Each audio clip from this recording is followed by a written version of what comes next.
खबर है बलौदा बाजार जिले का, जहां पर भवानीपुर शासकीय उचित मूल्य दुकान में बड़ी गड़बड़ी का खुलासा ग्रामीणों ने किया है। खबर के अनुसार पलारी विकास खंड के ग्राम पंचायत भवानीपुर के शासकीय उचित मूल्य की दुकान में 10 कट्टे चावल की चोरी हुई थी। भरी पंचायत में ग्रामीणों ने किया इसका खुलासा। आपको बता दें कि ग्राम पंचायत भवानीपुर उचित मूल्य दुकान विक्रेता शिव कमल व हेमाल दुर्गेश यादव से मिली भगत कर गोदाम से 10 कट्टे चावल चोरी कर ग्राम निवासी भानीपुर मन्नू के घर में रखकर मदन साहू किराना दुकान में बेच दिया गया। ग्रामीणों को जानकारी मिलने पर सभी ग्रामवासी बैठक कर 10 कट्टे चावल चोरी किए। शिव कमल व दुर्गेश साहू को पूछे जाने पर वह अपने गलती स्वीकार किए, जिसके संबंध में थाना गिरपुरी में लिखित सूचना दर्ज कराई गई। इस दौरान थाना प्रभारी द्वारा यह हमारा मामला नहीं है करके पल्ला झाड़ लिया गया। बाद में इसकी सूचना खाद्य विभाग को दी गई, जहां से जांच में आए हुए खाद्य इंस्पेक्टर अमित शुक्ला द्वारा आरजे रमझाझर टीम द्वारा जानकारी लेने पर गोलमोल जवाब दिए गए। और मैं पूरी जानकारी नहीं दे सकता, मैं आपको बताने में अधिकृत व्यक्ति नहीं हूं,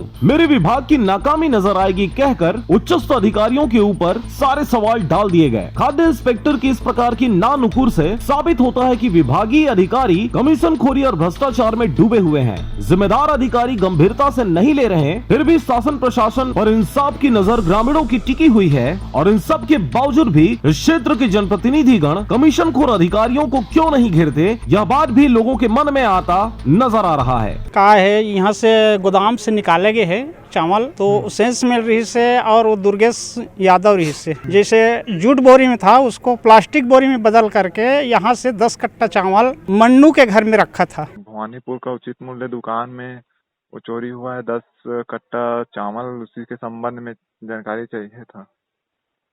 अभी तो प्रतिवेदन देगा फूड इंस्पेक्टर मेरे को, उसके बाद फिर मैं बता पाऊंगी कुछ जांच के बाद। आज गया हुआ है जांच करने। नहीं, कल का जांच करके चला आया है। अच्छा, नहीं मैं आज मुलाकात नहीं हुई है तो मैं प्रतिवेदन के साथ बुलाई हूँ, तो मैं कल बताती हूँ, 1-2 दिन में बताती हूँ। बलौदा बाजार से धनेश आडिल की रिपोर्ट, आरजे रमझाझर।